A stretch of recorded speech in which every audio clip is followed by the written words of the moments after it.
बिस्मिल्लाहिर्रहमानिर्रहीम। मुश्किल में सहारा बने वो लोग जिन्होंने आपका इनकार किया था, खुद आपको बुलाने आएंगे। एक बूढ़ी अम्मा लोबिया बहुत शौक से बनाती थी।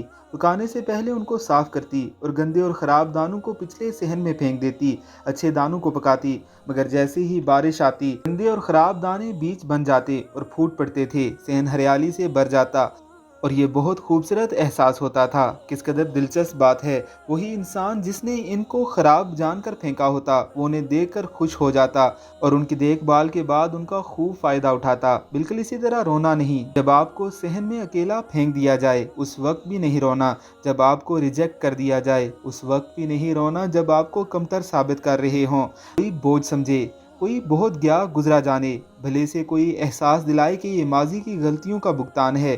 बारिश आएगी, सब्र करने वालों के लिए अजर है, ये अल्लाह पाक का वादा है। याद रखना, वो लोग जिन्होंने आपका इनकार किया था खुद आपको बुलाने आएंगे। अल्लाह पाक अपने बंदों से बहुत मोहब्बत करता है, वो रहमत करेगा, बस उससे जुड़े रहना। अनकरीब सब देख लेंगे कि आप किस कदर कीमती और अनमोल थे। मुश्किल में खुद को संभालिए, दूसरों का सहारा बनने की कोशिश करें।